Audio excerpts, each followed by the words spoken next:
자연어 처리라고 하는 학문에 고전적인 방법. 야, 이 사실 고전도 아닌데, 이 고전이라고 그러니까 고전하네요, 제가. 참, 이거 말장난해서 미안한데, 좀 보시면, 이 쭉 보면, 요, 예전에 했던 것 중에 여기에 2017년을 중심으로 이걸 고전이라고 본 거죠, 제가. 그 다음에 요 이후에 나온 거를 최근이라고 얘기한 겁니다. 요 변화가 뭐냐면 딥러닝의 변화예요. 인공지능 딥러닝의 모델들이 NLP에 침투를 한 거죠. NLP에 침투해서 NLP 혁명이 일어났어요. 그래서 2017년부터 여기 나온 이 자료들은 고전적인 방식이 아니에요. 딥러닝이라고 하는 뉴럴 네트워크를 사용해서 얘를 학습시키고 그 결과를 얻게 되는 그런 형태로 바뀌었습니다. 과거에는 그런 식으로 안 하고요. 과거의 데이터들은 좀 지금 생각하면 굉장히 리저너블하고 그죠? 굉장히 그 당연하고 그렇게 할 수밖에 없었던 그런 형태로 텍스트 마이닝을 하게 됩니다. 한번 생각해 보세요. 우리가 텍스트 데이터가 이렇게 있거든요. 얘에 의해서 할 수 있는 연산이 뭘까? 이 문장들이 있고요. 그 문장 속에서 이렇게 생각한 거죠. 야, 이 문장에 어떤 단어가 제일 많이 나올까? 지금 내가 책 한 권이 있는데 100페이지짜리인데 첫 페이지 책에 단어가 몇 개 나올까? 두 번째, 제일 많은 단어는 뭘까? 이런 거 궁금했다는 거죠. 그래서 그 단어를 추출하고 개수를 세고 그 단어가 어떤 문서에 나오고 어떤 문서에는 안 나오고 이런 거에 대한 이야기를 할 수밖에 없었던 그런 시대인 거예요. 그것만 하더라도 되게 그런 거죠. 그래서 오늘 뭐 그런 것들에 대한 것을 어떻게 했다라는 거, 우리는 이제 그 코딩을 하기 때문에 실제로 그 함수를 이용해서 사용하기 때문에 그렇게 어렵진 않아요. 이거 뽑는 게. 그거 함수를 만드는 거 실제 프로그램 해봐라 그러면은 어렵겠지만 그 되어 있는 함수들이 좋기 때문에 그 함수들을 이용하는 측면에서 봤을 때는 그렇게 어렵지 않습니다.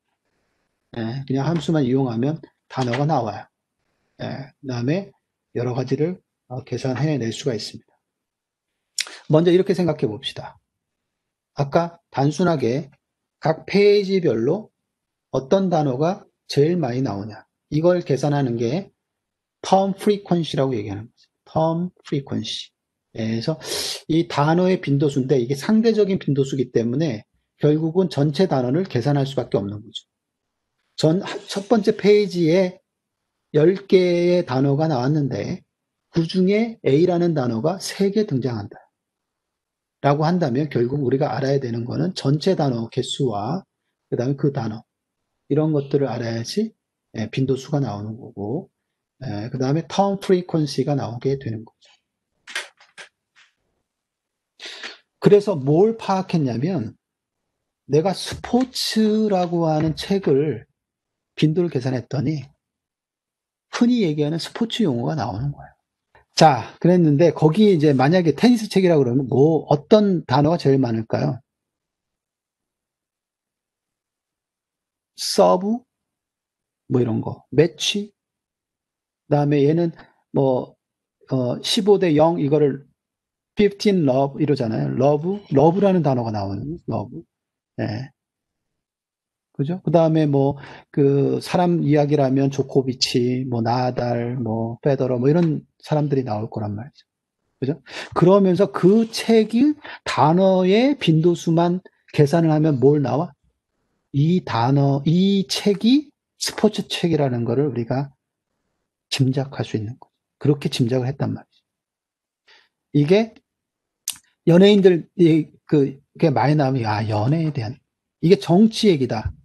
그럼 정치 이야기가 많이 나왔다. 이게 파이낸셜 쪽이야. 머니, 돈, 예를 들어 이런 것들이 많이 나오면 파이낸셜 쪽이다라고 구분을 했다는 거죠. 구분을 했다는 거예요. 그래서 단어 빈도수로 term frequency로 우리는 유출을 했었다. 자, 그런데 시대가 흘러서 단어가 많이 나온다고 해서 그게 정말 중심어냐, 주제어냐 이런 얘기지. 단어만 많이 나온다고 해서 중심어냐. 예. 그러니까 스포츠라는 건 비슷한데 선수라는 단어가 많이 나와. 그래서 스포츠라고 생각했는데 이게 예? 야구냐, 축구냐, 농구냐 이거 구분하기 어렵다. 왜? 선수라는 단어가 다 이 세 개의 책에 다 나오는 세 개. 야구, 축구, 농구 다 선수라는 단어가 다 많이. 그쵸? 맞죠? 예. 그래서 생각해낸 게 뭐냐? 그래서 생각해낸 게 중심어는 단어의 개수만 많아서는 되는 게 아니겠다. 단어의 개수만 많아서 되는 게 아니다. 뭐냐? 문서 빈도수. document frequency라고 그래요. 문서 빈도수라는 매트릭 하나 만들어 보자. 이게 뭐냐? 이게 뭐냐면 선수라는 단어가 문서 A, B, C가 있으면 A에도 들어가고 B에도 들어가고 C에도 들어가. 세 군데 다 들어가. 그러면 빈도수가 3이야. 빈도수가 되게 높은 거예요. 문서 빈도수가 높다 이렇게 얘기해요. 선수. 그러면 문서 빈도수가 높아요. 선수. 근데 어떤 A라는 책에는 홈런 이게 나왔어. 홈런이라는 단어가 나왔어. 홈런이라는 단어가 A에만 나오더라. B, C에는 없어. 홈런. 그러면 그 책은 어느 주제일까? 홈런? 야구 주제일 확률이 높다. 따라서 문서 빈도수, document frequency가 높으면 어떤 단어가 document frequency가 높으면 중심어일 확률이 낮아지게 되는 거예요. 거꾸로. 문서 빈도수가 많으면. 여기도 들어가고 여기도 들어가면 얘는 다 그냥 공통이야. 이거 선수네. 이건 스포츠네 그냥. 이거 세 개를 어떻게 구분하지? 못해. 결국은 뭐냐? 문서 빈도수의 인버스한 거. 분의 1 한 거. 그게 영문서 빈도수예요. inverse document frequency로 하죠. IDF. 영문서로 된 거예요. 다시 말하면 문서 빈도수가 낮은 애가 영문서 빈도수는 높게 되는 거죠. 그죠? 다시 말하면 아까 홈런이라는 애는 A, B, C 중에 하나만 들어와 있고 나머지는 안 들어와 있어. 그러면 걔가 1이고 걔 영문서는 1분의 1이 되는 거예요. 그죠? 예. 그래서 1이라는 숫자가 나오고 선수라는 애는 1 하나 세 개니까 문서 빈도수는 3이 되고요. 3에 인버스 하게 되면 3분의 1이 돼 버린다. 1보다 작게 돼 버리는 거지. 3분의 1. 그만큼 선수는 가중치가 뚝 떨어지게 됩니다. 그렇게 만들자. 아시겠죠? 예.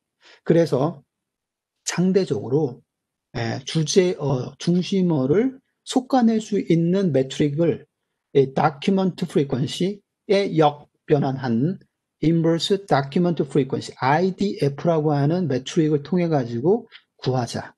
그리고 얘와 뭐하고 곱한 거? term frequency. 단어 빈도수하고 곱한 거. 이 두 개의 매트릭을 곱한 거가 높은 거를 주제어로 삼자라는 주제어. 그죠? 예. 그러니까 선수라는 애도 많이 나오고 홈런도 꽤 많이 나오는데 홈런은 거기에 영문서 빈도수까지 높기 때문에 곱해지면은 선수라고 하는 애는 좀 떨어지게 되고요. 점수가 좀 떨어지게 되고 이 홈런은 올라가기 때문에 홈런이라고 하는 이 단어가 그 다큐멘트의 중심어가 되는 그런 형태가 돼. 자, 지금 뭘 하려고 그러냐면 우리가 텍스트 문장에서 의미를 찾고자 하는 거예요. 의미를 찾고자 하는데 고전적인 방법에 대한 이야기를 했습니다. 역사적으로. 이렇게밖에 처리를 못한 거지. 이렇게밖에. 그래서 결국은 고전적인 방법으로는 단어의 개수가 얼마만큼 나오느냐, 예, term frequency. 그 다음에 그 단어가 문서로 비교했을 때 여러 문서에 포함되느냐 아니면 그렇지 않느냐를 따져보자. 그렇게 따져볼 수 있는 매트릭이 DF 혹은 그거에 역변환한 IDF다. 그래서 개와 TF의 두 개를 곱한 값이 높은 애일수록 중심어일 확률이 높다. 그래서 이렇게 뽑는 분석 방법을 키워드 분석이라고 해요. 중심어를 뽑는 키워드 분석. 이 문서의 중심어를 뽑는. 예. 그게 고전적인 방법입니다. 예. 그리고 나서 더 연구를 했겠지. 우리가. 예. 더 연구를 했지. 어떤 연구를 했을까요? 더 고민을 한 게 첫 번째 이제 페이지에 A라는 단어가 나왔어. 그런데 B라는 단어가 또 나왔어. A와 B가 첫 번째 페이지에 얘가 등장했네. 두 번째 페이지에도 얘가 등장하네. 예를 들면 이런 거지. 대통령이 나오면 누가 나와? 대통령이 나왔어? 그럼 누가 나와? 청와대가 나와. 그래서 청와대와 대통령은 관계가 굉장히 높구나. 바로 옆에 붙어 있는 관계다. 이게 adjacency. 이 단어가 나오면 이 단어가 꼭 나오더라. adjacency가 높은지 따져보는. 그리고 두 번째, co-occurrency. 이 단어가 나왔으면 이 단어가 나오더라. 이게 co-occurrency. 그래서 결국은 얘와 얘는 굉장히 상관관계가 높구나라는 걸 따지게 됩니다. 그래서 단어와 단어 간의 관계성을 짓게 되는 그런 형태입니다. 예, 그래서 그 단어와 단어와의 관계성을 짓게 되면 시뮬레러티를 유사도를 검출해낼 수가 있는 거죠. 예, 그래서 어떤 기사를 딱 봤더니 걔를 단어를 추출해서 쭉 봤더니 얘네 유사도가 높은 얘네 높은 애들이야. 그 다음에 어떤 뉴스 기사를 또 쭉 봤어요. 단어 유사도 쭉 보는 거야. 얘는 비슷해. 그럼 뭐야? 이 문서와 이 문서가 시뮬레러티가 높다라고 판단할 수 있는. 자, 이걸 어디에 적용시켰어요? 여러분, 리포트를 내. 그럼 리포트를 베낀 사람이 있냐 없냐? 시뮬레러티 계산하는 거지. 이 시뮬레러티 계산하는 공식 뭐야? 고전적인 방법으로 만약에 알고리즘을 짰다? 그럼 뭐야? 단어 개수를 다 세. 그 다음에 단어의 유사도를 조사를 해. 단어의 유사도와 이 유사도들이 쭉 나올 거 아니에요. 그죠? 그 단어, 그 백이 쭉 나올 거 아니에요. 이 단어, 이 단어 쭉 굉장히 많이 나왔어. 개수가. 네. 걔하고 유사한 문서를 찾아. 걔하고 유사한 문서와 대조를 하면 얘와 얘가 비슷한지 찾아. 그러면 얘가 뭐야? 시뮬러티를 찾는 거지. 시뮬러티를 찾으면 결국 그건 뭐야? 100개 썼는지 안 썼는지를 찾아내는 그런 거가 되는 거죠. 그게 그 고전적인 방법으로 얘기를 한 거고, 결국 그런 식으로 문서를 분류하고 문서를 군집을 시키고 그다음에 문서 검색에 이용을 하고 검색한 결과를 여러분들 표출시켜주고. 예, 검색 엔진이 그런 거잖아요. 여러분 빅데이터 땅 쳤는데 팍 나오잖아요. 단어. 그런 애들을 다 계산을 다 해놔가지고 다 뜯어내가지고 데이터베이스에 저장시켜 놓고 검색어가 나왔을 때 가장 순위가 높은 애들을 뽑아서 시뮬레러티가 높은 애들을 뽑아가지고 여러분들한테 제 첫 번째에 표출시켜주게끔 해주는 그런 도구가 검색 엔진이잖아요. 그죠? 그래서 텍스트 마이닝이라고 하는 것들이 바로 이 고전적인 방법이 뭘 통해서 이렇게 문서를 분류하고 군집하고 검색하고 이렇게 쓰게 되는 거고요. 그래서 결국은 이게 이 거의 대부분 문서를 인식한다라는 것으로 생각을 했던 것이고요. 그래서 그런 문서 하나하나가 토큰 단어로 쪼개져서 나오기 때문에 상당히 많은 처리가 필요했고요. 그래서 이 컴퓨터의 용량이 꽤 필요했었는데 지금 이제 용량도 좋아졌고요. 예, 스피드도 되게 빨라졌고 그랬는데 그 와중에 이제 그 어, NLP 혁명 아까 얘기했는데 그 뉴럴 네트워크가 나오면서 조금 다른 형태의 기법이 들어가는 거죠.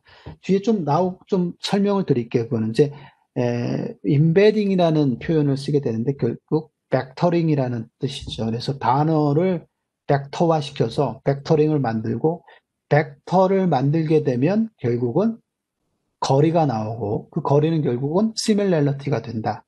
그래서 단어와 단어의 유사 관계가 도출되는 그런 형태고 그 도출 자체를 뉴럴 네트워크를 통해서 층과 층을 계속 학습을 시키면서 벡터를 만드는 아시겠죠?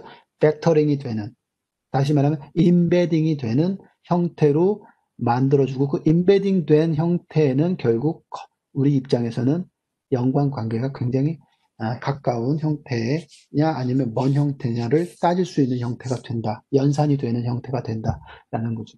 그 연산 형태를 통해 가지고 여러 가지 가까운 정도, 먼 정도 이런 것들을 빨리빨리 찾을 수 있는 그런 형태가 돼서 지금 굉장히 센세이션해지게 되고 결국은 이 언어 쪽에 대한 이해를 understanding 이해를 잘할 수 있게끔 이게 쭉쭉 나옵니다. 그래서 이해를 잘할 수 있게끔 만들어 놓은 대표적인 것이 페이퍼가 attention 메커니즘, 그 다음에 트랜스포머 계열, 그 다음에 RSS라고 하는 그 리커런트 뉴럴 네트워크 이쪽이 있고요. 그 다음에 더 나아가서 언어 언더스탠딩 할 수 있는 그 트랜스포머의 인코더 부분을 포커스에서 만든 이제 버트라는 애가 등장을 하고 그 버트라는 친구의 변종들이 쭈루룩 나오게 됩니다. 그래서 코버트, 알버트, 여기 뭐 로버타, 알버타, 뭐 M 버트에서 버트의 변종들이 쭈루룩 나오게 되고요.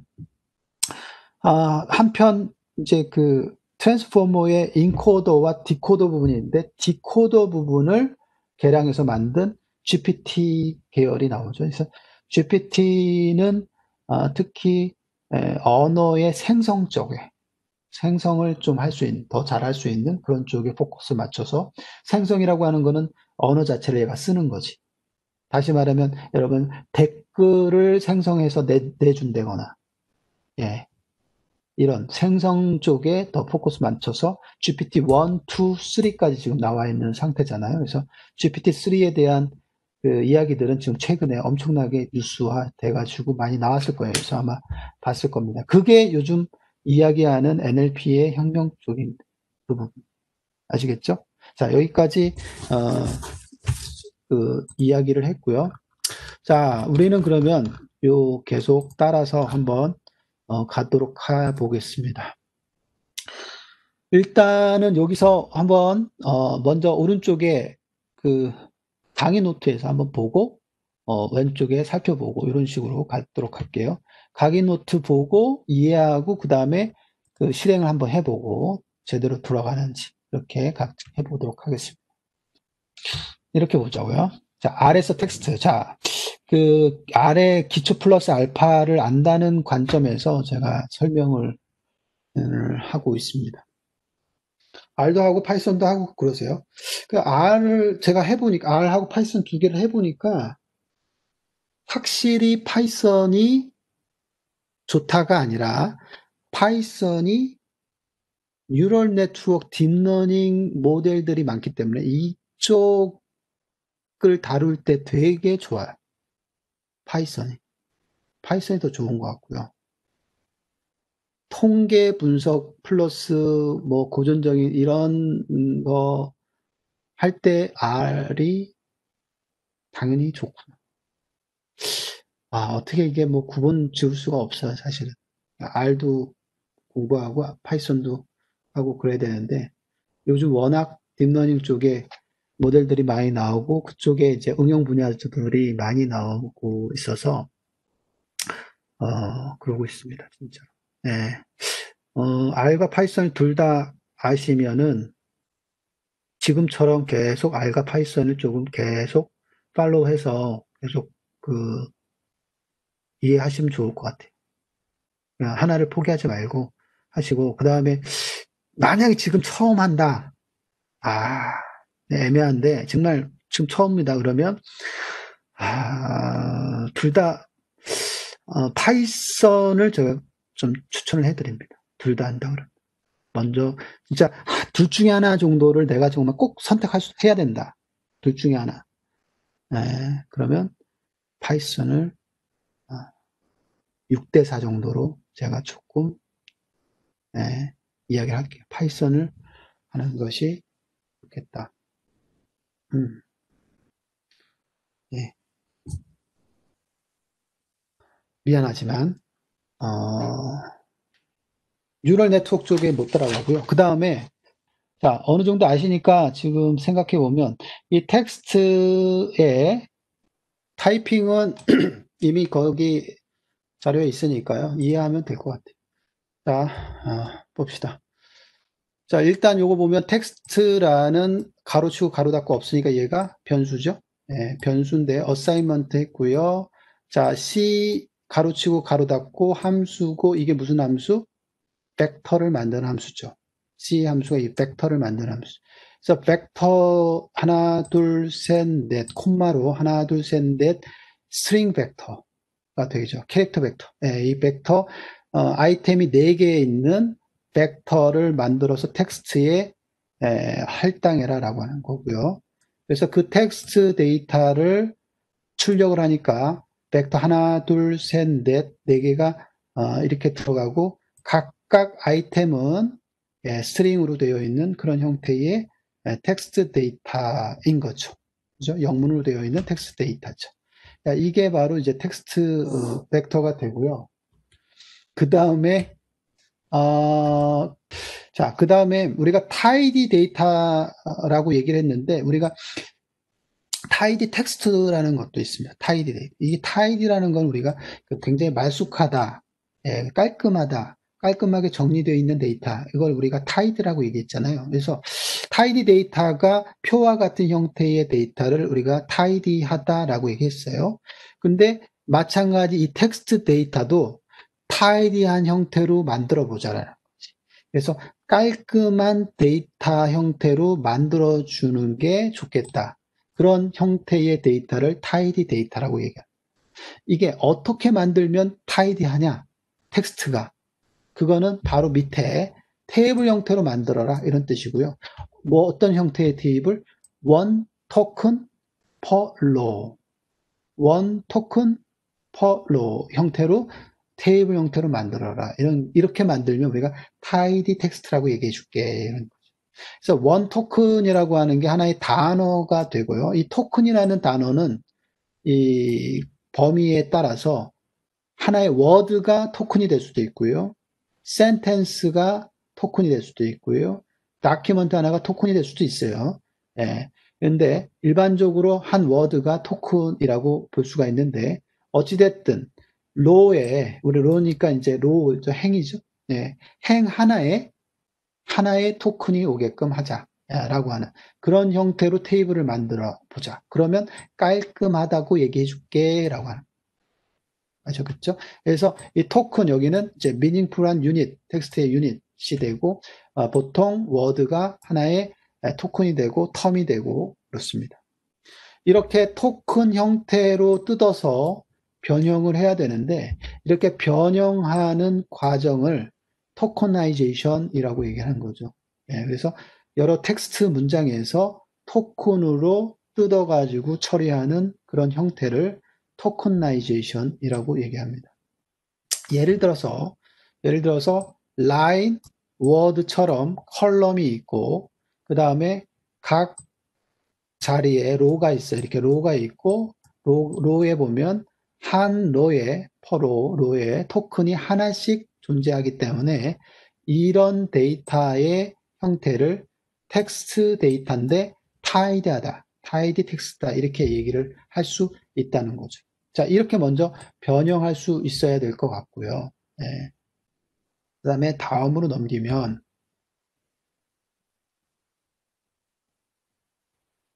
다음으로 네, 다음 됐죠? 자, 다음으로 넘기면 그러면 어떻게 바꿀 것이냐? 자, 이렇게 갈 수도 있겠죠? 그래서 우리가 이제 디플라이어라는 그 데이터 프레임 라이브러리를 하나 얹어 놓고요. 그 다음에 데이터 언더바 프레임이라는 함수가 있습니다. 그 함수 가로치고 가로 닫고 이게 최근에는 요 함수가 이제 tible이라는 함수로 여기 tible이라는 함수로 대체가 되었는데 이렇게 써도 되고 tible이라고 써도 되고 tibble 가로치고 가로 닫고 해도 되고요. 데이터 언더바 프레임 이렇게 해도 됩니다. 그래서 가로치고 가로 닫고 이 펑션은 디플라이어라는 이 라이브러리에 들어가 있기 때문에 얘를 얹어줘야 된다 이런 얘기죠. 그래서 line, 텍스트 이런 식으로 line equal 컬럼을 주고요. 텍스트 equal 컬럼 줘서 line에 아까 4개의 벡터니까 아이템이 4개니까 1:4 해가지고 1, 2, 3, 4 쓰게 된 거고요. 그 다음에 아까 위에서 정의한 텍스트 데이터가 이 텍스트에 들어가라 라고 하는 거죠. 이 아규먼트에 들어가라. 그렇게 한 것을 텍스트 언더바 df라고 명명하자. 그래서 텍스트 언더바 df를 출력하게 되면 얘처럼 라인 텍스트 이렇게 해서 컬럼 2개가 나오고요. 이렇게 2개가 나오는데 바로 여기 이렇게 써져 있잖아요. 그래서 이 부분을 원 토큰 per row 형태로 바꿔야 되는데 그 형태로 바꾼 것이 이제 tibble 데이터가 되는데 이걸 바꾸는 부분은 뒤에서 또 나옵니다. 그 뒤에서 또 나오게 됩니다.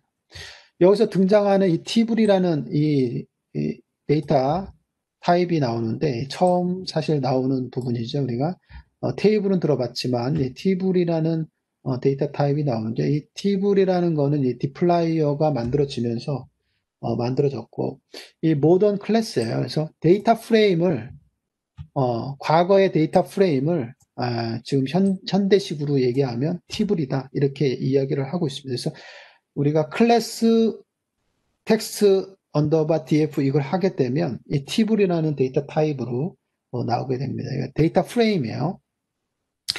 예, 그래서 우리가 디플라이어나 tible이라는 패키지에서 얘를 쓸 수가 있고 가용하고 그렇습니다. 그래서 편리하게 프린트 메서드를 가지고 있고 여러 가지 기능들이 있습니다. 그래서 우리가 이 원 토큰 per document per row 그런 형태로 바꾸는 것도 되게 쉽다. 이게 row당 document당 토큰 이런 스타일로 또 타이드하게 바꿀 수가 있는데 이렇게 바꿀 때 이 tibble library 이런 걸 쓰면 좋겠다.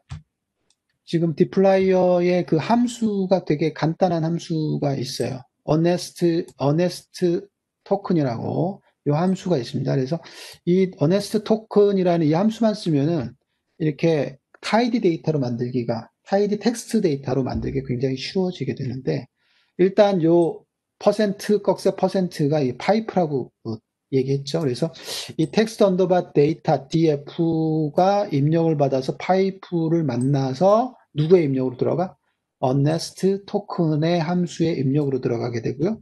여기 함수의 입력으로 들어가서 결국 워드 형태로 뽑아라 라고 하는 그런 형태입니다. 그래서 워드 형태, 워드 콤마 텍스트 이렇게 주게 되면은 얘가 여기 있죠. 여기 이 부분을 컬럼이 텍스트인데 여기에 있는 요 부분을 토커나이징을 해서 워드 단위로 토커나이징을 하게 된다. 이렇게요.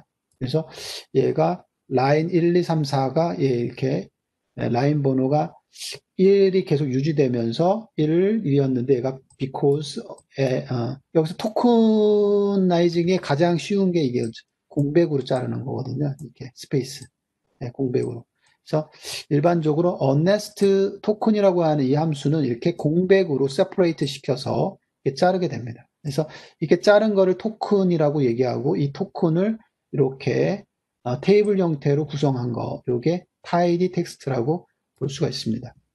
우리가 tidy 데이터로 만들거나 tidy 텍스트로 만들게 되면 가장 좋은 장점 중에 하나가 처리하기 쉽다라는 거예요. 그래서 이 처리하기 쉽게 만들기 위해서 이렇게 tidy한 텍스트 형태로 만든다라고 생각하시면 되겠어요.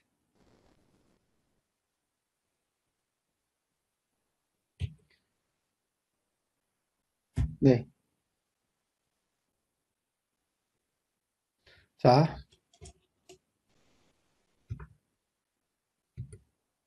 네.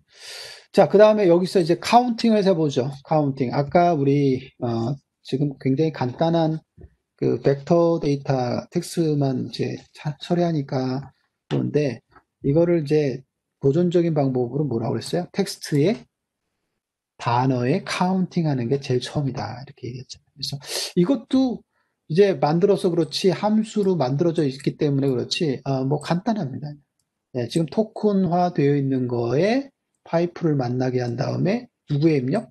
카운트의 함수의 입력으로 들어가게끔 해라. 그 대상은 이 워드 필드가 되겠다. sort를 해라 이런 얘기죠. 네, 그래서 그 결과를 텍스트 언더바 카운트에 어사이먼트 담아라 이런 얘기죠. 자, 그래서 얘를 입력을 받아서 이 스타일이 입력이 돼서 카운트 함수의 입력으로 들어가게 되면 여기처럼 단어별로 그러면서 sort가 되면서 for라는 애가 2번 나온다. 그래서 n이라는 컬럼이 새롭게 등장이 되면서 for가 2개, and가 하나 이런 식으로 카운팅이 자동으로 되죠. 굉장히 쉽게 카운팅을 할 수가 있습니다. 우리가 이 함수 몇 개만 알면 뭐 너무너무 쉬워요. 어렵지 않습니다. 됐고요. 자, 그 다음에 이렇게 카운팅 된 거를 이제 그림까지 플로팅까지 한번 해보자. 비주얼라이제이션. 자, 그래서 이 텍스트 언더바 카운트. 자, 이렇게 만든 이렇게 타이디한 데이터를 만들었으니까 뭐예요? 비주얼라이제이션 되게 쉬워진다는 게. 이 시각화 처리가 되게 쉽다라는 거죠. 그래서 얘를 읽어서 파이프 만들게 해서 만나게 해서 ggplot이라고 하는 R에서 대표적으로 시각화하는 패키지 중에 대표잖아요. ggplot2.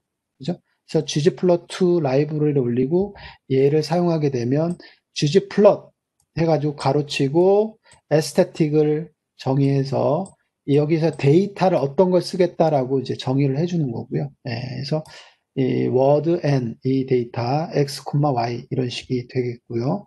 그 다음에 플러스 기호를 써서 그래프 차트에서 계속 더 요소를 첨가해서 그 그래프의 속성들을 계속 확장시켜 나가는 그런 거죠. 그러면은 결국 굉장히 세심한 그래프까지 그릴 수 있는 거잖아요. 그래서 자, ggplot이라는 함수로 인보크 시켜주고 그 다음에 데이터라는 걸 명기시켜주고 x축, y축 그 다음에 걔의 형태를 지오메트릭이라고 얘기하고 지오메트릭 함수 중에 바 차트, 바 차트를 그려라라고 하는 그런 부분으로 됐고요.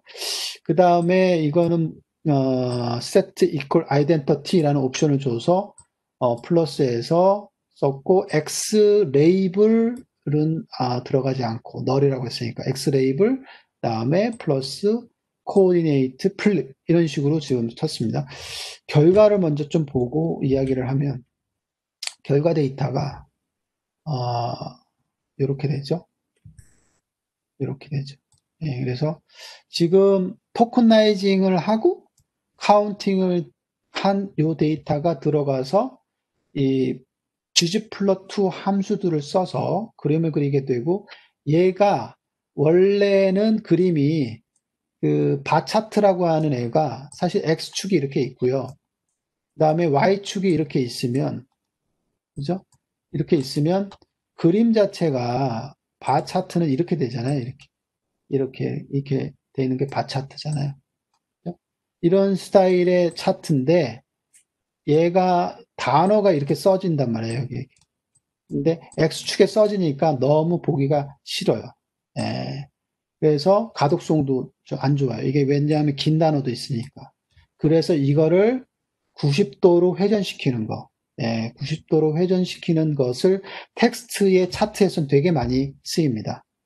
그걸 함수 하나, 코디네이트 플럽이라는 이 함수를 써서 90도로 회전시키는 걸 하게 됩니다. 그래서 이 90도로 회전시켜서 이 차트가 보일 수 있게끔 그렇게 하게 됩니다. 그래서 이 4라고 하는 카운트가 지금 두 개, 지금 얼마 없기 때문에 이렇게 표시가 되지만 하여튼 이렇게 소팅이 돼서 쭈루룩 해서 이 워드 카운트를 그대로 셀 수 있는 그런 형태의 차트를 만들 수 있겠다라는 것.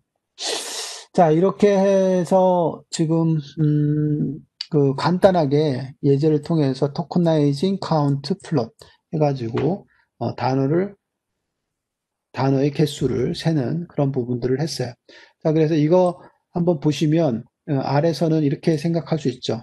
텍스트 데이터를 만들어야 되고요. 예, 이 텍스트 데이터 뭐 별거 아니었어요. 벡터화 시키면 되는 거고요. 그래서 이 텍스트 데이터가 된 거를 어네스트 토큰이라는 함수를 써서 이 어네스트 토큰은 타이디 텍스트라는 패키지 또그 디플라이어 뭐 이런 것들의 타이디한 텍스트를 만들기 위한 패키지의 모음이 있는데 그 패키지 속에 들어가 있고 이 함수를 쓰게 되면 타이디 텍스트가 만들어지고 이 타이디 텍스트에서 이 count라는 함수를 더 쓰게 되면 요약 텍스트가 되고 이 요약 텍스트에서 ggplot라는 시각화 패키지를 쓰게 되면 차트까지 만들어질 수 있는 그런 형태가 된다라는 거죠. 그래서 로직은 바로 이렇게 텍스트 데이터, 타이디 텍스트, 그다음에 서머라이즈 텍스트, 그다음에 비주얼라이제이션까지 이렇게 만들어지는 그런 형태로 가게 되면은 텍스트 처리가 되게 쉬워질 거다라는 거죠. 자, 그래서 여기까지 1년의 과정을 좀 봤고요. 1년의 과정을 좀 봤습니다. 자, 이렇게 해서 쭉 내려가서 한국어 테스트 말고 자, 쭉 영어 텍스트 여기 한번 해볼게요. 요거. 자, 요거 한번 지금 벡터화 시킨 거 실행시켜 볼게요. 바로 그냥 벡터죠. 그래서 이 얘를 그대로 치게 되면 여기 벡터고 이 클래스 한번 살펴보면 클래스 텍스트 데이터 텍스트 언더바 3 이거 데이터 보면은 캐릭터 벡터 형태가 되는 거죠. 자, 그리고 나서 디플라이어 패키지 좀 얹어 보고요. 디플라이 패키지가 없네요. 그래서 이걸 설치를 해야 되겠네요, 여러분. 없으면은 여기 설치를 다 해라라고 클릭을 하면 얘네들이 설치가 다 될 거예요. 설치를 하고 그 다음에 라이브러리 로드를 해야겠죠. 로드하고 좀만 시간이 좀 걸리네요.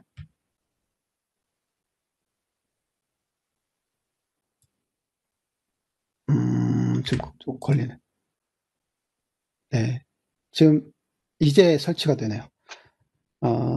오른쪽에 보면 인스톨, 여기 보면 인스톨 R 패키지. 그 패키지를 뭐 디플라이어, 타이디 텍스트, 그 다음에 여러 개를 지금 패키지가 선언이 되어 있는데 설치가 안 돼 있다라는 메시지가 나와서 그걸 다 설치를 했기 때문에 지금 좀 설치가 좀 걸리네요. 네. 그래서 이 탭이 콘솔 탭, 텍스트 터미널 탭, 그 다음에 잡 탭 이렇게 되어 있는데 여기 보시면 이 잡들이 올라가서 패키지가 설치되고 다운로드 받고 설치되고 이런 것들이 쭉 과정을 볼 수가 있어요. 좀만 기다려 볼게요.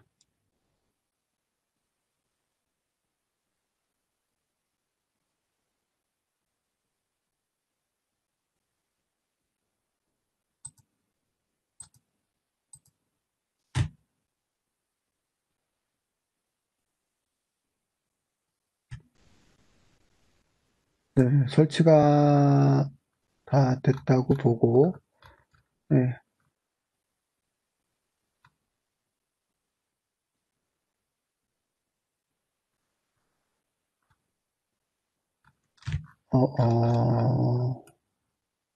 예.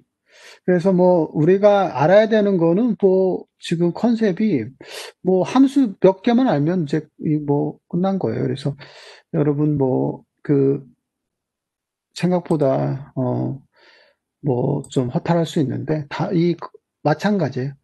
패키지 안에 있는 함수들을 여러분들이 이해하고 잘 쓰기만 하면 텍스트 마이닝 처리가 그렇게 어렵지는 않다. 그렇게 생각하시면 될 것 같아요. 지금 쭉 보고 지금 영어 테스트에 대해서 했고요. 라이브러리 올리고 그다음에 올라갔죠. 네, 그다음에 데이터 프레임 형태로 만들고 워닝이 띈 게 뭐냐면 팁을 대신 이제 쳐라. 그래서 이것 대신 이제 팁이라는 함수를 써주는 거를 권장하고 있습니다. 그래서 팁이라고 이렇게 써주고 클릭을 하면 tidy text 데이터가 만들어주고요. 그래서 얘를 실행을 하면 이렇게 라인 그다음에 텍스트 이 컬럼이 자동으로 또 이렇게 생기고요. 얘의 클래스는 뭐가 나올까요?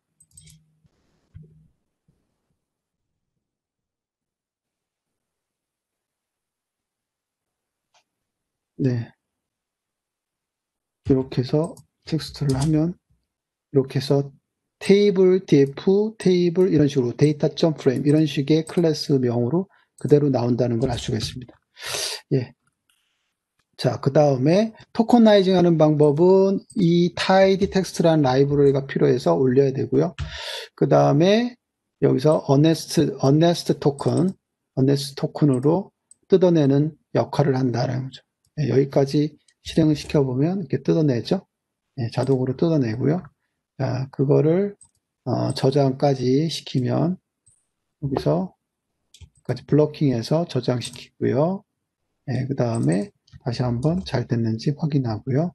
자, 그 다음에 카운트 세는 거, 뜯어낸 거를 그대로 파이프 연산 줘서 카운트 함수에 타게 되면은 몇 개인지 이렇게 나오게 되고요. 몇 개인지 나오는 것을 또 저장해서 우리가 쓰겠다. 자, 그 다음에 시각화하는 쪽에 가서 우리가 시각화 ggplot를 배우지 않았기 때문에 조금 그런데 우리 차트 그릴 때 사용하면 되겠습니다. 차트가 이렇게 그려지게 되죠. 됐고요. 지금 몇 개 안 돼서 좀 그런데 지금은 이제 맛만 보여주는 거니까 됐습니다. 그래서 이런 스타일로 텀 프리퀀시는 얻어질 수 있고요. 이 텀 프리퀀시까지 얻어지지 않았죠. 지금 우리가 카운트만 셌잖아요. 네. 그래서 이 카운트를 세야지만 각 단어들이 몇 개 나왔는지 알 수 있고요. 이 텀 프리퀀시라고 얘기했던 그 빈도수 있잖아요. 그 빈도수를 계산하는 부분, 영문 쪽에 빈도수 계산하는 부분이 요 부분이죠. 요 부분. 요 부분. 요 부분. 그래서 요게 뭐냐면 지금 단어들을 토커나이징해서 카운트까지 센 거. 그죠? 카운트까지 센 거를 입력을 받아서 파이프를 만나서 뮤테이트 해가지고 요 부분, 뮤테이트는 아래서 새로운 컬럼을 이렇게 추가하는 거예요. 새로운 컬럼을 자동으로, 여기는 토탈이라는 컬럼을 추가하는 그런 형태입니다. 그래서 얘를 한번 추가를 해보면 이렇게 되는 거죠. 그래서 컬럼이 추가되고 이게 토탈 컬럼이 추가돼서 20개라는 걸 알 수가 있어요. 이게 20개. 예, 20개. 4가 두 번 온 거예요. 그래서 이게 19개인데 단어가 20개, 전체 단어 20개에서 2개다. 이런 거죠. 지금. 그래서 또 뮤테이트를 써가지고 TF라는 필드를 하나 더 만들어요. 그래서 이때 계산은 토탈분의 N. 그래서 20분의 N으로 나눠줘야지 이게 되고요. 요때 요 부분이 TF가 이 부분이 바로 빈도수가 되는 거예요. 빈도수라고 그래서 이게 그 카운트가 아니에요. 그래서 이 토탈분의 n이에요. 그래서 이 텀 프리퀀시는 이렇게 전체의 빈도수가 나옵니다. 그래서 그 4라고 하는 애가 1%, 10%에 해당되는 빈도수를 갖고 있는 그런 겁니다. 그래서 이 텀 프리퀀시를 이렇게 계산을 해내고요. 이 계산을 해서 결국 과거에 첫 번째 스텝이 TF가 높을수록 얘가 의미 있다. 예, 가장 주제어가 될 수 있을 것 같다라고 판단을 했었더라는 거죠. 예, 했었더라는 거죠. 근데 여기서 이제 그 for 같은 경우가 주제어가 안 되는 이유는 여기서 무슨 처리를 안 했냐면 그 불용어 처리를 안 했어요. 우리가 불용어라고 해서 그 흔히 얘기하는 전치사 같은 거 있잖아요. 영어에서는 전치사. 예. 그래서 이 for, of 뭐 이런 것들 그다음에 관사 같은 거 이런 것들은 사실은 의미 해석하는데 크게 중요하지 않은 키워드이기 때문에 주제어이기 때문에 얘네들 다 삭제하게 됩니다. 그래서 삭제 처리를 안 했는데 그 삭제 처리를 하게 되면 이제 나머지가 나올 것이고 그 나머지에서 TF 숫자가 높은 거, 이 TF 숫자가 높은 거가 그 해당하는 컨텐츠의 주제어로 결정하자라고 생각할 수 있는 거죠. 그죠? 예. 그래서 그렇게 생각했는데 생각해 보니까 아까도 얘기했듯이 사이드 이펙트가 있는 거죠. 그렇지는 않지 않겠냐라는 거죠. 그래서 고민했던 것이 결국은 핵심 키워드 구하는 거가 되고 거기에 매트릭이 DF와 TF-IDF를 구하는 그런 형태입니다. 그래서 그 document frequency와 term frequency 이거 구하는 거 보시면 여기가 잘 되어 있는지 확인 한번 봅시다. 지금 잘 따라오셔야 돼요. 잘 보면은 잘 따라오면 이게 중간중간에 다 섞여 있어가지고 잘 따라오셔야 돼요. 지금 영문에서는 제가 이 코드를 안 넣었네요. 영문에서는 그러니까 DF, IDF에 대한 부분까지가 안 들어가 있어요. 영문에서는. 그래서 안타까운데 지금 아마 맞을 거예요. 그냥 한번 살펴보세요. 들어가 있는지 살펴보는데 여기까지가 이 TF로만 해놓고 그렇네요. 지금 보면은 조금 더 해석하기 쉽게 한번 만들어 봅시다.